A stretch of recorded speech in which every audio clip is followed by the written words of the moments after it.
매주 월요일 정치 현안을 품격 있게 토론하는 품격 토론 시간입니다. 먼저 김성태 전 국민의힘 원내대표와 인사 나눕니다.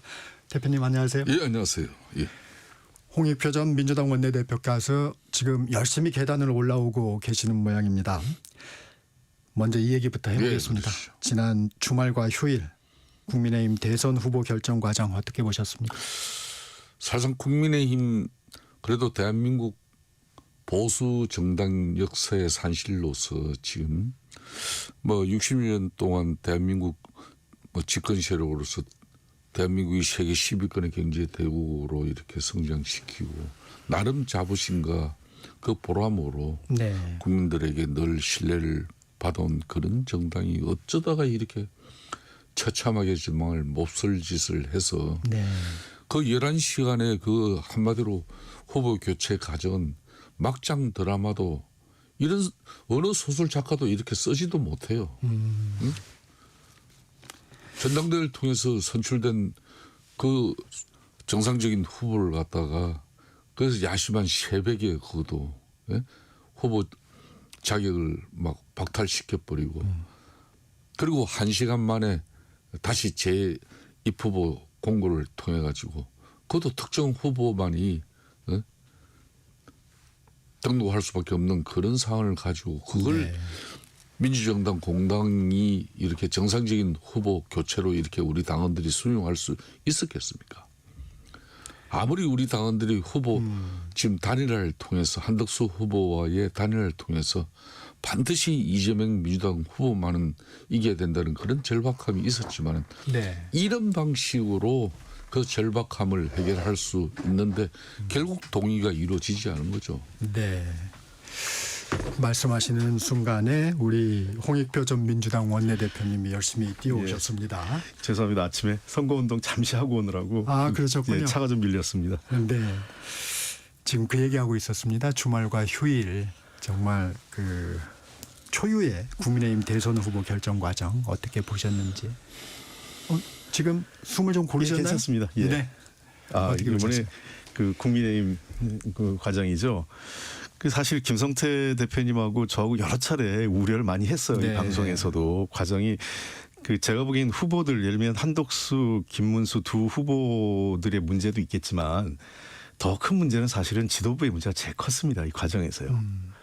그러니까 처음부터 이렇게 무리하게 공정성 시비나 형평성 시비를 불러일으키게 사실상 한덕수 후보 추대 분위기로 몰아간 것도 문제였고요. 그래서 진짜 깜짝 놀랐습니다. 저는 밤사이에 자서 몰랐는데 네. 새벽 1시에서 새벽 한 4시 사이에 그런 일이 일어날 거라고는 상상도 못했어요. 민주적인 정당에서. 결국은 그렇게 무리한 그 과정이 그 제가 보기에는 훨씬 더 국민의힘 당원들은 상식적인 판단을 했다 이렇게 보입니다. 그 부분이 좀 놀랍습니다. 후보 교체 찬반을 묻는 당원 투표가 부결이 됐어요. 네. 사실 김문수 후보 측에서도 전혀 예상을 못하고 이건 기적 같다 뭐 이런 표현도 하던데 당심의 이 같은 선택 어떤 이유라고 보십니까? 그러니까 국민의힘 당원들이 70% 가까이는 한덕수 후보의 단일화를 강력하게 염원하고 바랬습니다. 그 목적이 뭐냐. 민주당이 이재명 후보를 이기기 위한 하나의 그냥 수단으로서 이거는 필연적으로 본 거예요.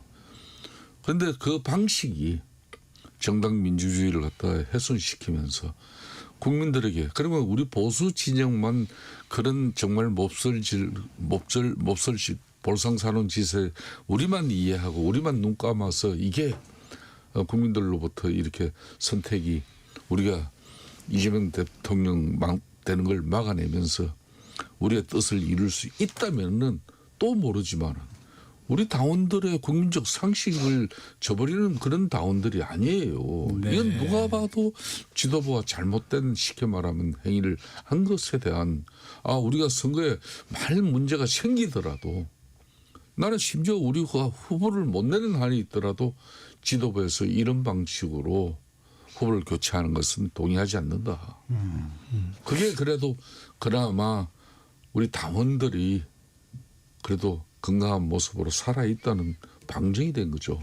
이 당원들의 상식적인 판단이라고 했는데 그 부분은 홍 대표님도 예상하지 못했죠. 저도 예상을 못했습니다. 사실 그 직전까지도 뭐 여러분들하고 국민의힘 계신 분하고도 제가 대화를 했었는데 그날 그 토요일 저녁까지도 그때도 다들 뭐 당원 투표를 그 만약에 이제 신임 투표를 물어보면 찬반 투표를 물어보면 한덕수 후보가 유리하지 않겠냐. 왜냐하면 그동안 국민의힘과 그 당원과 지지자들 물어보면 뭐 최소 10% 이상의 그 두 후보 간의 격차가 있었거든요. 그런 측면에서 근데 제가 보기에는 이런 게 있었던 것 같아요. 그날 밤에 너무 무리한 그 상황이 벌어지면서 네. 도리어 국민의힘 당원들이 지도부에 대한 심판을 한 것 같아요. 당원 투표는 예, 당원 투표가 이렇게까지 하면서 예를 들면 한덕수 후보가 월등하게 이재명 후보하고 근접했거나 앞서는 후보라면 뭐 지도부의 선택을 이해할 수 있었겠는데 사실 뭐 그 지지율 조사를 보면 김문수 후보보다 조금 더 나온다는 거지 이재명 후보를 앞서는 상황은 아니었단 말이에요. 그러니까 그렇게 그러면서 이런 공정성 시비, 당의 어떤 민주적 절차나 이런 것들을 다 무시하면서 이런 게 맞느냐라는 게 하나 있었던 것 같고 보이지 않게 움직였던 것은 결국은 8명의 후보 그 뭐 1차 예선을 거치고 올라온 8명의 후보가 다 아웃된 거 아니겠습니까? 그 상황이에요. 그러니까 그 후보들의 지지했던 사람들이 이게 뭐지 그러면 우리는 그동안 뭐 헛개비를 보고 그 경선을 했던 건가? 이런 식의 이제 약간 자괴감, 분노 이런 것들이 결집된 것 같아요. 특히 아마 한동훈 후보를 지지했던 대략 한 40% 가까운 지지율이 있었잖아요. 그 사람들에게는 훨씬 더 그게 크게 작용했던 것 아닌가 당원들이. 네. 그러면서 제가 보기에는 생각하지 못한 그러니까 홍준표 후보를 지지했던 분들, 한동훈 후보를 지지했던 분들, 안철수 후보를 지지했던 분들 이런 분들이 묘하게 결집을 한 거 아니냐 이렇게 보입니다. 이 김성태 대표님한테 이것 좀 여쭤보겠습니다. 김문수 후보는 즉시 단일화하겠다. 이 약속 지킨 건가요? 안 지킨 건가요? 내가 한 번도 단일화를 안 하겠다고는 안 했다. 맞습니다. 그분이 뭐 단일화 하죠. 단일화 하는데 그 단일화라는 것은 자신도 그까지 그 단일화의 중심에 그러니까 선택받는 그 자체를 갖다가 포기한 적이 없는 거죠.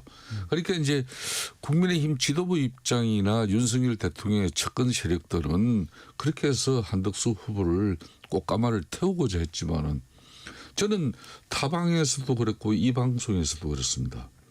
한덕수 대행이 본인이 정치적 소신을 가지고 윤석열 정부 국무총리 3년 해보니까 과도한 입법 권력의 중심에 섰던 이재명 민주당 대표가 이게 대통령 권력, 통치 권력마저도 손에 쥐면은 대한민국이 정말 위험해진다. 그런 측면에서 자신이 직접 국회에서 3년 동안 이재명 대표 중심의 민주당을 경험한 자신으로서 이걸 그냥 방치하고 두고 볼 수 없었다. 그래서 자기가 발가도 붙이고 나왔다. 그런 대응이라는 그런 국민적 막중한 사명 책임감도 이걸 얻어먹지만 어쩔 수 없다. 그럼 처음부터 이 경선에 그렇게 뛰어들어야 되는 거예요. 그래서 그 경선판이 이게 진흙탕인 거는 틀림없잖아요. 부모 애비 자식 간에도 이 권력은 나누는 게 아니에요.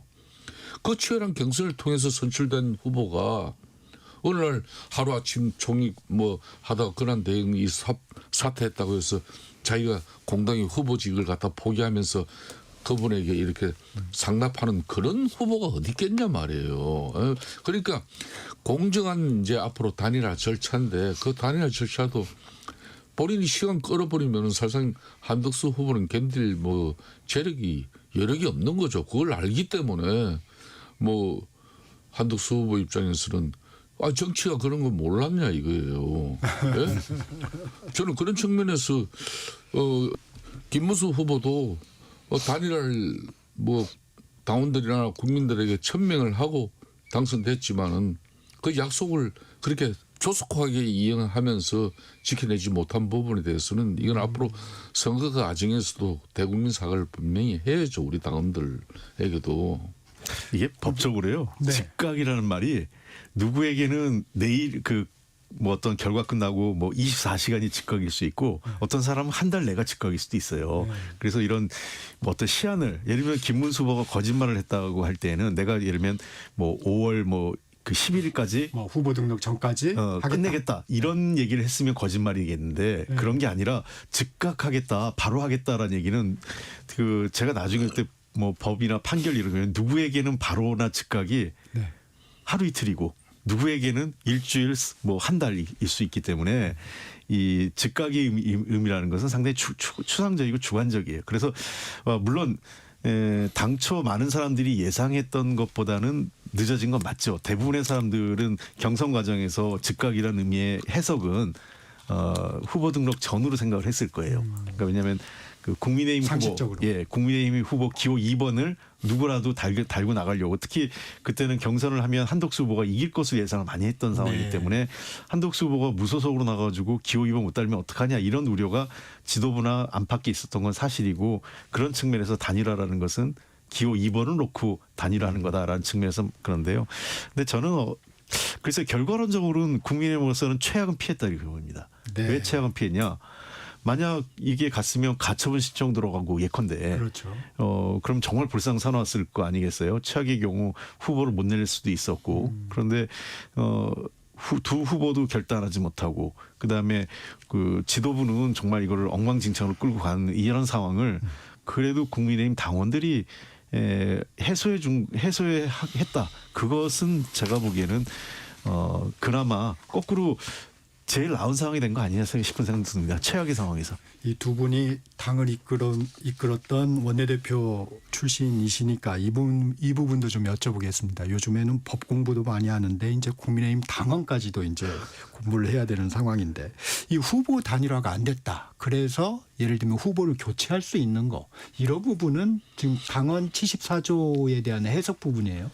어떻게 보십니까? 국민의힘 당원 당규에 후보 단일화를 본인이 약속했다고 해서 그러니까 경선 과정에서 자기는 후보 단일화를 반드시 이뤄내겠다. 네. 그걸 천명했다고 해서 그걸 또 실천하지 않았다고 해서 후보직을 박탈하는 그런 당헌 당규의 규정이 없어요. 말 그대로 이제 본인의 정치적 어떤 소신을 밝히고 그걸 이제 경선에서 또 의미 있는 득표로 이끄는 선거 전략은 됐지만은 그게 쉽게 말하면 경선 과정에서 후보 입후보 등록하고 한덕수 지금 대행이 이제 이 경선 마지막쯤 해가지고 이제 대행직을 사퇴하고 이렇게 정치판에 뛰어들 거니까 그분하고 반드시 단일화를 이뤄야 된다는 뭐 서약서를 국민의힘이 이걸 후보들로 또 받고 경선을 치는 것도 아니거든요. 그렇기 때문에 그건 어느 한 후보에 어찌 보면은 경선 전략이에요. 자기가 되고 나면은 손쉽게 한덕수 대행하고 단일화를 이뤄낼 수 있다는 그런 믿음을 준 것이죠. 국민들과 당원들에게. 그런데 그걸 이루어지지 않았다고 해가지고 국민의힘 당원 당규 74조는 상당한 사유가 있을 때는 뭐 쉽게 말하면 후보를 교체할 수 있는 그런 규정이 있어요. 그 상당한 사유라는 게 단일화를 하지 않았다고 해가지고 이 상당한 사유라는 것은 쉽게 말하면 후보를 뽑아놨는데 선거 뭐 입후보 등록하기 전에 이게 뭐 어떤 사고가 났다든지 여러 네. 사망이 발생이 됐다든지 그동안 입후보 과정에서 이게 뭐 검증되지 않은 그런 도덕적이고 그런 범죄 사실 이런 게 나와서 더 이상 국민들에게 이 후보를 가지고 선거를 치르지 못하는 그런 상황이 됐을 때 상당한 사유를 봐야 되는 거예요. 그런데 이제 아까 우리 홍익표 대표님 말씀했죠. 그러면 우리 후보 경선을 통해서 치열한 그렇게 경합을 불려서 후보의 경쟁력을 만들어 감에도 불구하고 박혀 있는 한덕수 쉽게 말하면 대행이 압도적으로 이재명과 근접한 그런 경쟁률이 나왔다 그러면 그 상당한 사유가 되겠죠 또 만든다 그러면. 근데 그것도 아닌 상태에서 그 당원 당규 규정을 걸어가지고 그것도 야심한 새벽에 후보직 자격을 박탈해버리고 그리고 한 사람만을 위한 그런 선출 공고가 돼버리고 그걸 또 새벽에 의결해서 눈 뜨고 보니까 후보가 밖에 있는 이 정말 이거야말로 대한민국 정당사에 커다란 오점을 남긴 그런 추악한 정치 행위가 아니라 할 수 없는 거죠. 저는 이걸 지금 오늘 같은 날 우리 후보 그냥 김문수 후보의 그냥 엄청난 그냥 경쟁력이나 지금까지 살아온 족적에 대해서 좋은 이야기만 우리 유권자 국민들에게 해도 모자라는데 이런 이야기는 반성 속에서 우리가 좋은 이야기를 해야 되는 겁니다. 홍 대표님 어떠세요? 이제 뭐 다 말씀하셔서요. 저도 그 남해당 그 당원당규까지 제가 공부를 했는데 그 74조 이게 상당한 사유가 제가 직접 그 법조인들한테도 여쭤봤어요. 네. 주변에. 그러니까 이게 법문에도 이 상당한이라는 표현이 가끔 있습니다. 상당한이라고 할 때는 거의 중대한 이유에 가까워요. 그러니까 지금 그 국민의힘에서 후보 교체 사유를 제시한 게 한덕수 후보보다 경쟁력이 떨어진다.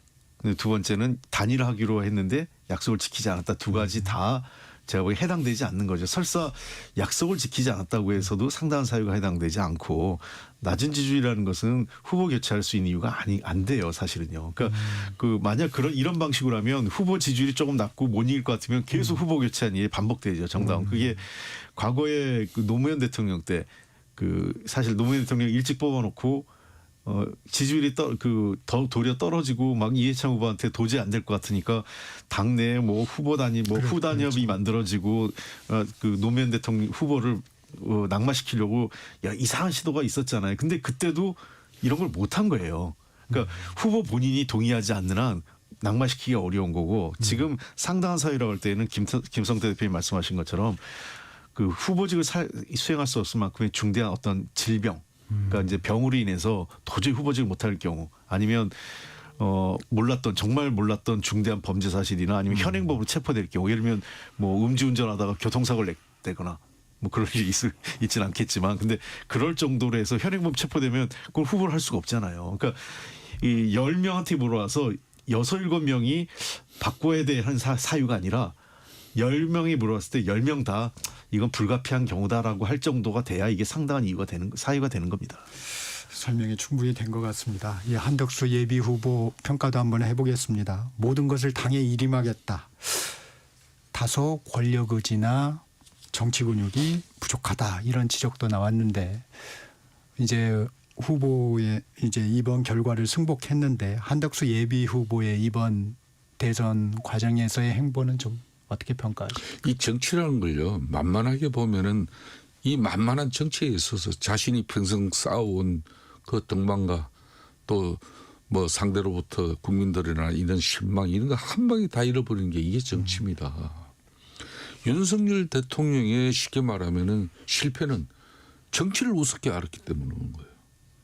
그러니까 작년 4월 총선에서 여소야대 정국을 만들어준 그 국민의 뜻을 쫓아야죠. 그 결과가 그렇게 나왔다면은 그러면 해치하고 야당하고 소통을 통해서 그렇게 해서 이 난국을 갖다 돌파하는 그런 정치력을 보여줘야 되는 것인데 그걸 통치 권력으로서 과도한 그런 입법 권력에 대응할 수 있는 유일한 대통령의 마지막 수단이 쉽게 말하면 비상대권이다.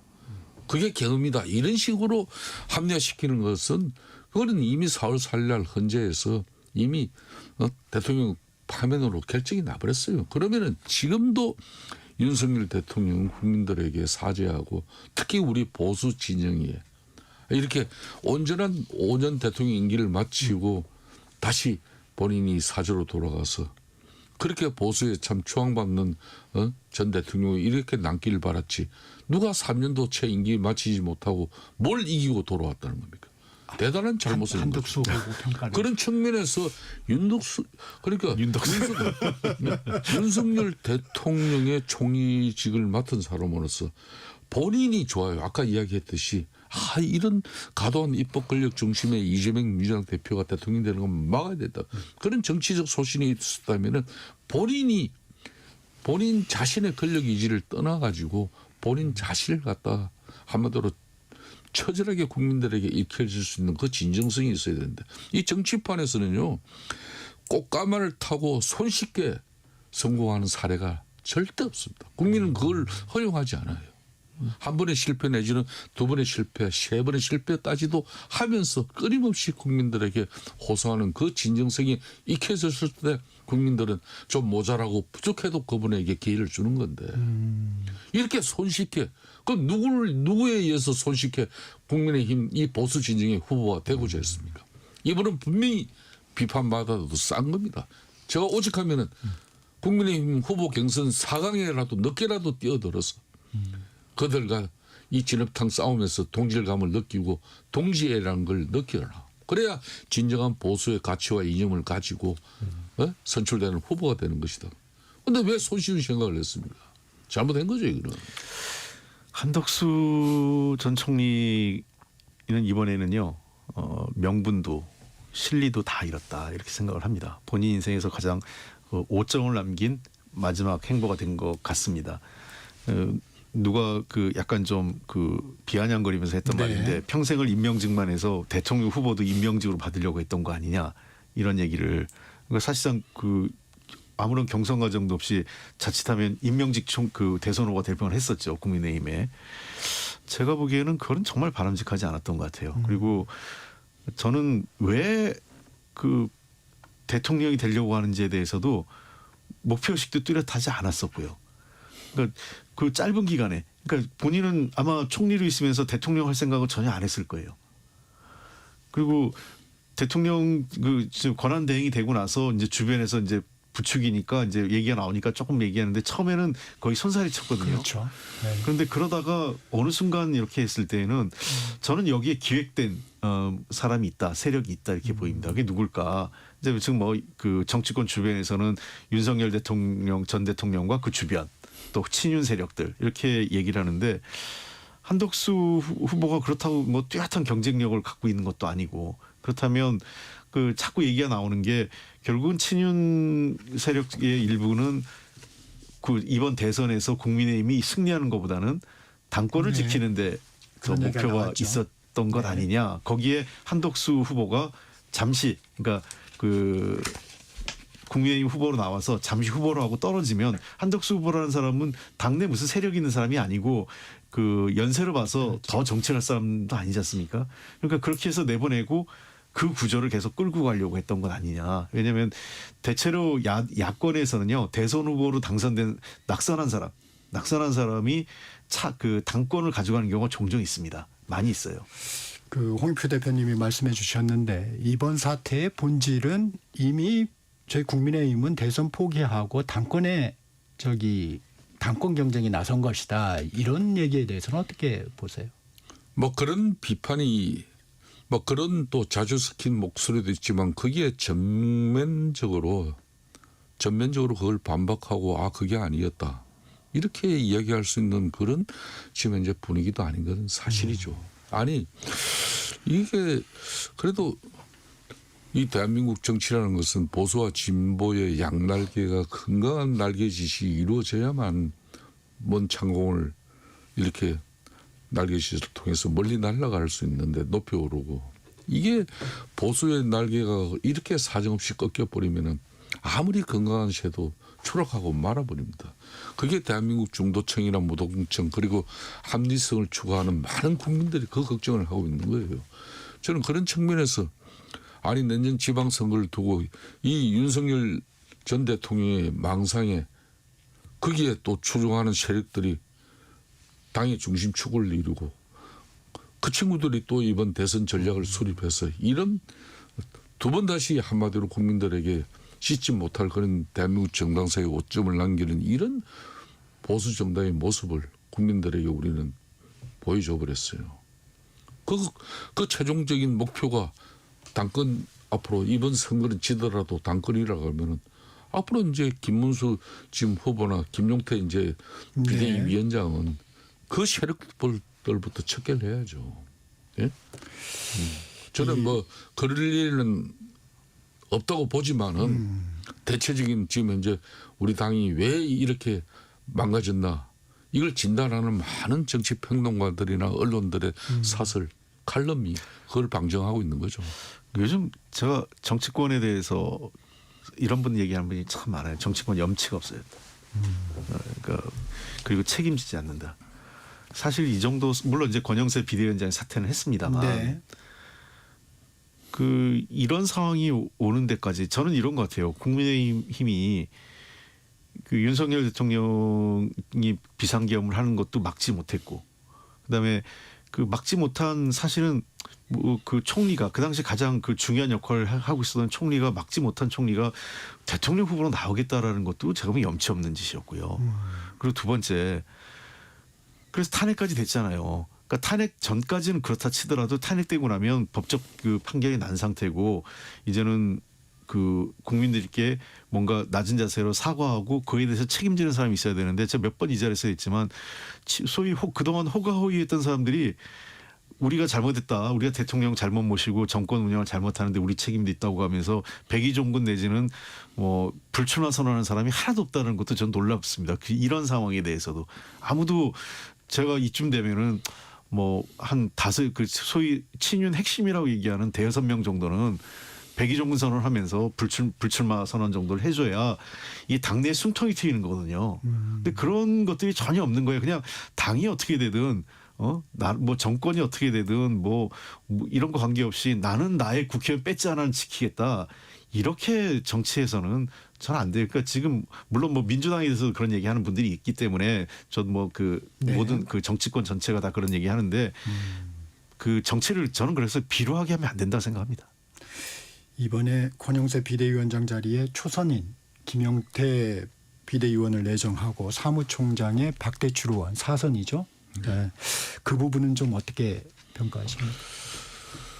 저는 김문수 지금 현재 후보 입장에서는 제가 김문수 후보를 누구보다 잘 알고 있습니다. 네. 한때는 사회주의 혁명을 꿈꾸던 청년이었어요. 또 노동운동에 뛰어들어서 늘 사회적 약자와 장시간 저임금 노동자들을 위해서 자신의 모든 것을 바치고 싶어 했던 그 진정성이 있었던 사람입니다. 그래서 흔히 말하는 운동권에 이렇게 제일 큰 마탱 그리고 이제 흔히 말하는 위장 취업이라는 소리를 들었지만은 그래도 정치 권력이나 그리고 가진 자로부터 늘 핍박 억압받고 장시간 저임금 노동에 그 신성한 노동이 망가지는 그 암울함을 위해서 몸을 던졌던 그런 김문수 후보의 그런 과거의 이력이 있습니다.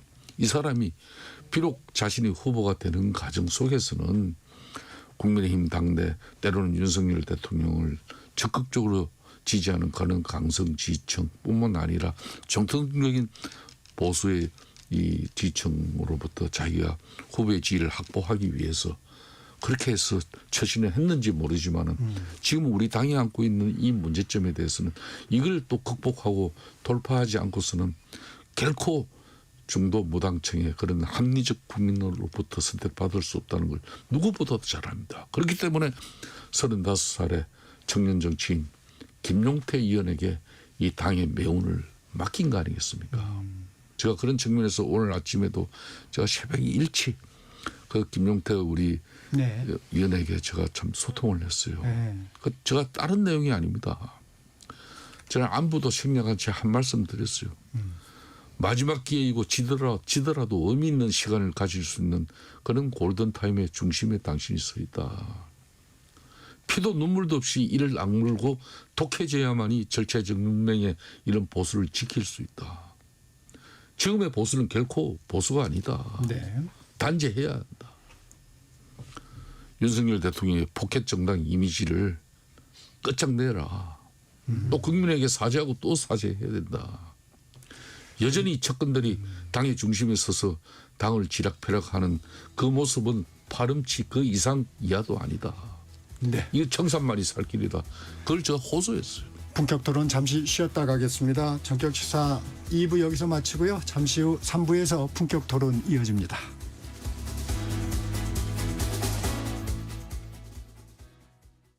잠시 후 8시 반부터 일부 지역국에서는 해당 지역 방송을 보내드립니다.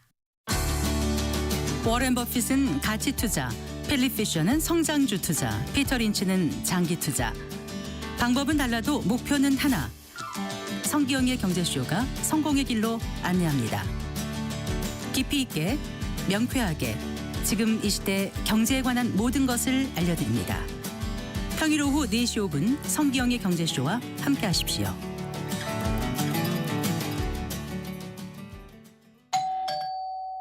편지 왔습니다.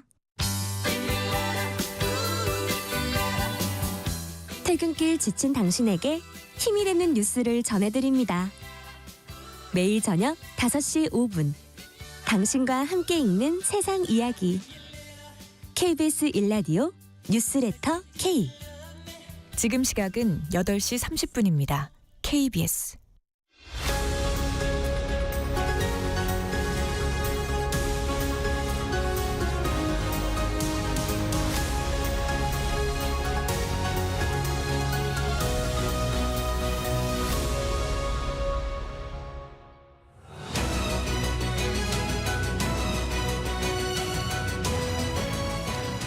본격 토론 이어갑니다. 김성태 전 국민의힘 원내대표, 홍익표 전 민주당 원내대표 함께하고 계십니다. 윤 전 대통령이 대국민 호소문을 냈습니다. SNS에 국민의힘 대통령 후보 경선은 격렬한 논쟁과 진통이 있었지만 여전히 건강함을 보여줬다. 김문수 후보가 제시하는 원칙을 지키는 정치는 바로 자유민주주의 본질을 보여준다. 이번 선거에서 승리해야 하며 승리할 수 있다며 단결을 호소했습니다. 이 부분은 좀 어떻게 보셨습니까? 김성태 대표. 승리할 수 있고 승리해야만 한다 그러면은 제발 윤석열 대통령께서는 좀 조용히 계셔 주는 게 도움이 되는 거죠. 지금 과연 이 오늘부터 이제 21일 이 선거운동 기간을 치러야 되는 이 국민들에게 윤석열 대통령의 그 메시지가 어떤 네. 감흥과 또 감동을 줄 수 있다고 아직도 망상이 젖어 있는지 저는 납득이 안 가요. 저 더 이상 저도 그 윤석열 전 대통령의 그 멘트에 대해서는 뭐 저도 그냥 논평하고 싶지 않고요. 뭐 그 말도 안 되는 일이죠. 그 누가 그러더라고 욕을 해요. 지금 윤석열 전 대통령이 저렇게 이제 활동하고 막 정치적으로 SNS 쓰고 이런 걸 보면서 야, 그때 구속을 풀어준 게 이게 도리어 그 국민의힘이 도움이 된 거냐 이런 얘기하는 분이 많아요. 보수 쪽에서요. 차라리 그냥 계속 구치소에 있었으면 아예 좀 잊혀진 존재나 뭐 그냥 아니면 전체 정치 영향력이 없었을 텐데 밖에 있다 보니까 도리어 이번 경선 과정에서도 뭐 여러 가지 관여한 것 같다는 얘기를 끊임없이 나돌고 뭐 저희들은 그 관여했다고 보고 있는데 하여간 그런 얘기들이 설이 계속 그 정치권에서 논의가 되고 본인이 중요한 정치 역사마다 마치 그 보수의 무슨 뭐 사상적 지도자처럼 이렇게 얘기하는 것 자체가 제가 보기에는 좀 많이 본인의 현실적 위치를 지금 오판하고 있는 것 같다 생각 들고요. 과연 저 멘트가 얼마큼 김문수 후보와 국민의힘에 도움이 되겠습니까? 저는 아까 그래서 김용태 그 새로운 비대위원장이 제일 먼저 할 거는 윤석열 전 대통령과 관계를 끊는 거예요. 그러니까 출당 공고 내지는 안 되면 그냥 제명을 하더라도 윤석열 대통령과의 관계 고리를 끊어서 그 새로운 변화를 가져와야지. 안 그러면 끊임없이 내란과 연계된 정당이라는 민주당과 여러 어떤 시민사회단체 비판에 국민의힘은 계속 곤욕을 치르는 거죠. 왜냐하면 윤 대통령이 거기 있는 한 계속 그럽니다. 마치 국민의힘이 윤 대통령을 보호하고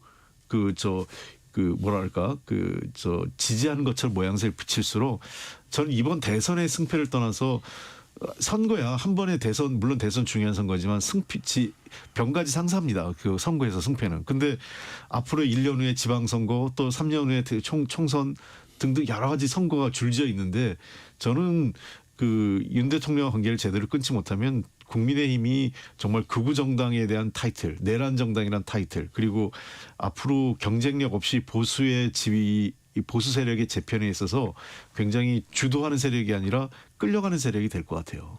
이 당내에서는 이게 중도 확장에 좀 악재다 이런 평가가 있는 반면에 또 이 광장의 세력이 다시 결집할 수 있을까? 또 이런 생각도 있는 분도 있어요. 저는 그렇게 생각해요. 물론 광장에 지금 아스팔트 우파가 일부 국민의힘의 지지층에 있는 것도 많지만 네. 그 지지층의 그런 극단 세력에게 공당이 좌지우지되는 것은 굉장히 나쁜 겁니다. 사실은 국민의힘이 문제가 됐던 거는 지난 황교안 당대표 시절부터 이런 일이 발생을 한 거죠.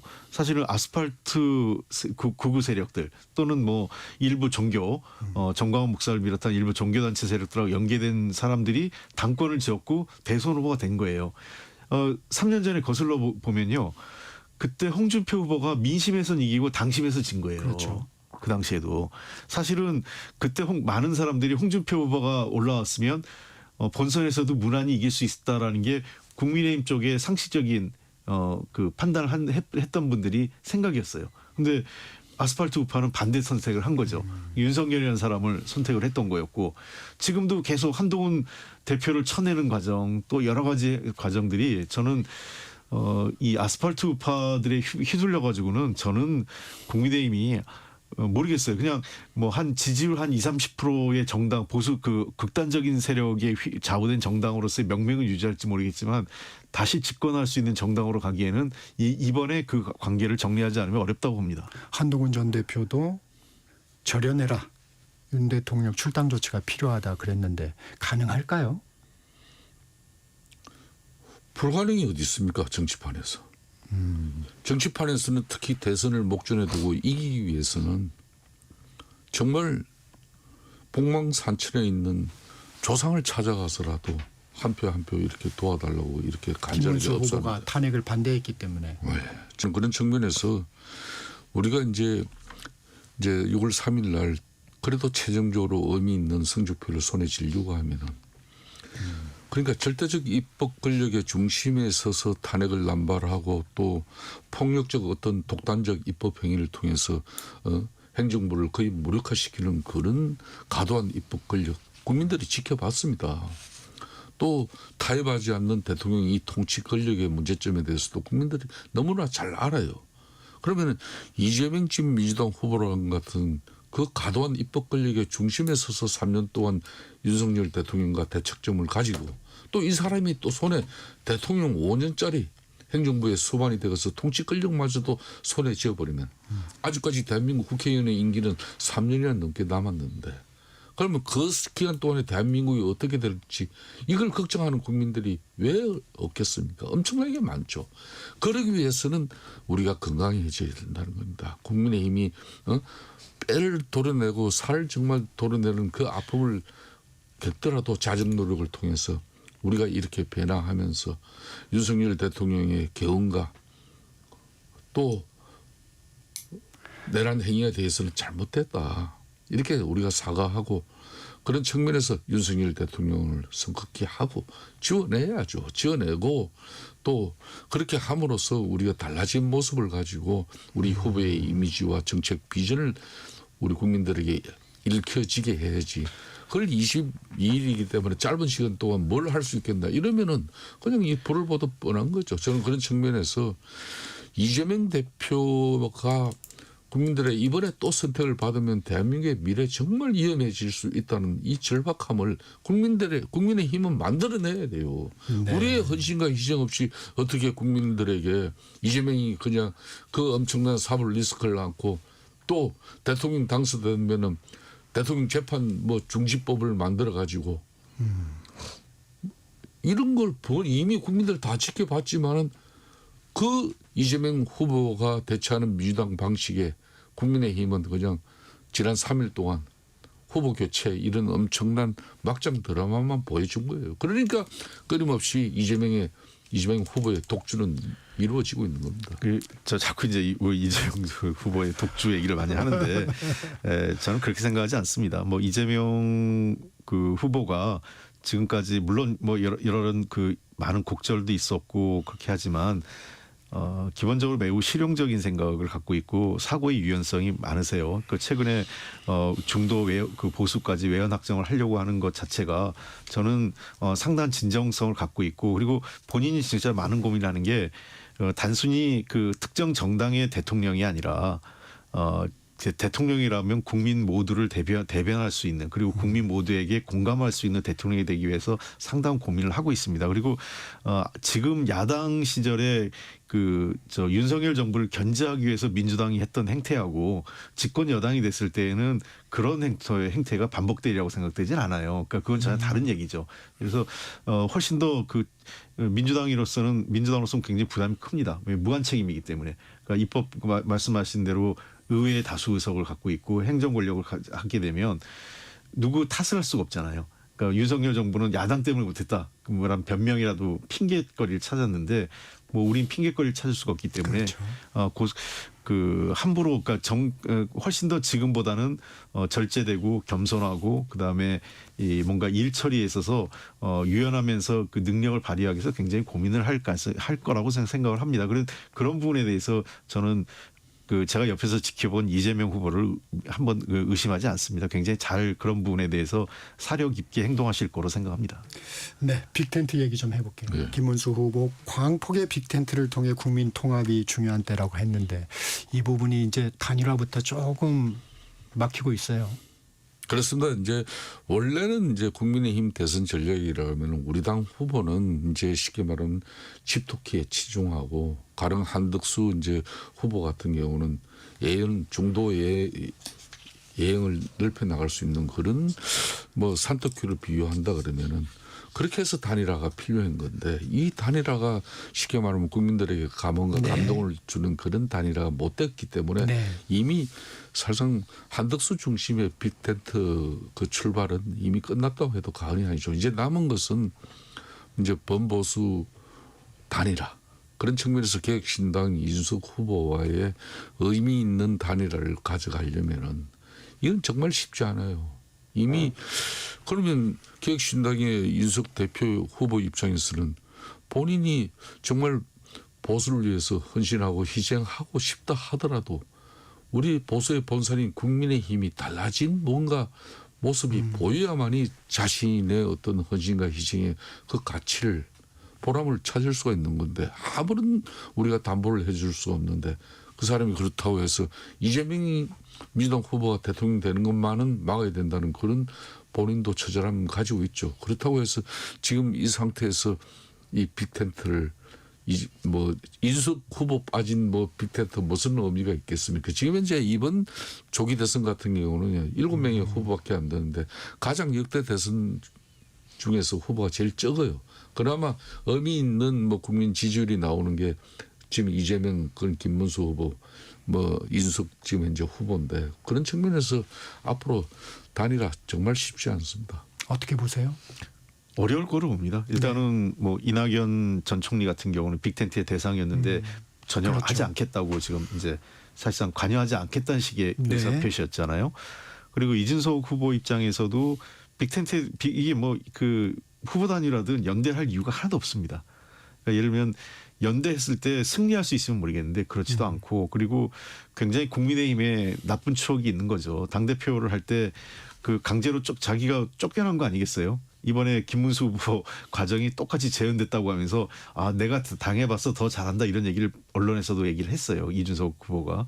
그런 측면에서 이준석 후보는 이미 그 대선의 판세를 본인이 어쩌면 자기가 경우에 따라서는 그 김문수 후보의 버금가는 그 경쟁력을 갖게 되면서 2등 싸움도 할 수 있다고 생각하는 것 같아요. 지금 그래서 상황에서. 그 부분이 좀 궁금합니다. 홍준표 전 대구시장은 덕담인지는 모르겠지만 이번 선거는 이재명 후보와 이준석 후보의 양강구도가 될 것이다. 뭐 이런 얘기도 했고 이준석 후보 중도 보수의 헤게모니를 잡겠다며 1차로 지지율 15%를 목표로 한다. 이런 얘기도 했는데 제3정당의 돌풍 가능성은 좀 어떻게 보세요? 통상 지금까지 정치권에서는 제3정당이 돌풍을 일으키기가 쉽지가 않습니다. 가장 많은 경쟁력을 보였던 사례가 안철수 후보 네. 케이스가 지난 2017년에 한 20%가 넘었지 않습니까? 네. 3등을 했죠. 근데 그때도 사실은 처음에는 1, 2등을 다퉜어요. 그러니까 문재인 후보 다음에 2등으로 안철수 후보였고 그때는 홍준표 후보가 계속 상당한 격차 10% 이상의 격차를 보이면서 3등을 하다가 마지막에는 뒤집혔지 않습니까? 그게 왜 그러냐면 거대 정당의 핵심은 당 조직력이 꽤 있다는 거예요. 조직력이 있기 때문에 나중에 막판에 가서 바닥에서 표를 이렇게 긁어오고 흡수하는 능력이 있는 거죠. 막판에 힘이 있는 거죠. 그 당시 안철수 후보는 그래도 40석에 가까운 제3정당이었고요. 근데 지금 이준석 후보는 거의 미치지 못하는 정당이죠. 그런 측면에서 글쎄요. 그만큼 안철수 후보만큼의 돌풍을 일으킬까에 대해서 조금 회의적이긴 합니다. 다만 그때보다 지금 그 당시에 홍준표 후보는 나름 어려운 환경에서 그때도 홍준표 후보가 나름 2등 전략을 했던 거예요. 그러니까 국민의힘이 2등도 못하면 큰일 난다 싶어서 최선의 노력을 했던 거죠. 근데 지금 이 국민의힘의 과정을 보면 그 당시보다도 선거 전략이나 어떤 이 판세 운영이 좀 세련되지 못해요. 그런 측면에서 도리어 이준석 후보발 어떤 그 힘보다는 국민의힘이 스스로 뒷심을 자꾸 잃어갈 가능성도 있다. 만약에 그럴 경우에는 저는 이준석 후보가 꽤 의미 있는 득표율을 가져갈 수 있다. 그러니까 지금 이미 저는 이렇게 그 지지율 조사를 나눈 거 보면 이재명 후보에 대한 지지율은 상당히 결집돼 있어요. 제가 여러 차례 지금 결집돼 있고 박스권을 이미 탈출했고 그다음에 견고해요. 어떠한 일이 일어나도 그 지지율이 흔들리지 않아요. 그러면 지금에 있는 무당층 중도층의 상당 부분은 원래 국민의힘을 지지했던 보수 우파 중에 상당수가 떨어져 나온 거거든요. 일반적으로 보면은 양쪽이 지금쯤은 정상적인 상황이라면 민주당 후보와 국민의힘 후보가 45% 안팎에서 붙어 있어야 되거든요. 한 3%에서 5% 상황으로. 근데 국민의힘 후보가 꽤 많이 뒤쳐져 있는 경우는 상당수의 국민의힘 지지자들이 중도 무당층으로 가 있는데 그 사람들이 민주당 후보를 못 찍겠다고 할 때는 투표를 포기하거나 내지는 이제 세 가지 선택이죠. 김문수 후보를 그래도 찍거나 아니면은 투표를 포기하거나 아니면은 이준석 후보에게 표를 몰아줘서 미래를 선택하거나 이런 방식이 있겠죠. 시간이 좀 짧습니다. 김성태 대표님, 이준석 후보의 경쟁력. 그렇습니다. 이준석 후보 입장에서는 지금 이제 사실상 이준석 후보의 그 지지율이라는 것은 앞으로 이제 유권자들의 선택이라는 것은 그러니까 보수를 실망해서 자식을 선택하는 그 유권자가 더 많을 겁니다. 그런 측면에서 지금은 국민의힘 입장의 대선 전략이라는 것은 이재명을 때리고 공격해서 얻는 그런 실익보다는 우리 자신이 앞으로 건강한 보수로서 자정노력을 통해서 윤석열 전 대통령의 그런 국정의 오판을 갖다가 어떻게 지워내고 우리가 다시 서는 이 쉽게 말하는 모습을 더 중히 여겨야 된다는 얘기입니다. 그래야만이 유권자들이 우리의 목소리를 조금이라도 들을 수 있는 거죠. 저는 그런 측면에서 21일이면은 밖으로 낼 수 있습니다. 그런 김용태 이제 우리 국민의힘 비대위원장과 또 뜻있는 의원들이 큰 변화를 만들어 나가길 바라겠습니다. 네, 오늘 여기까지 듣겠습니다. 김성태 전 국민의힘 원내대표, 홍익표 전 민주당 원내대표와 함께했습니다. 고맙습니다. 예. 고맙습니다. 정적 시사 듣고 계신 지금 시각 8시 40분.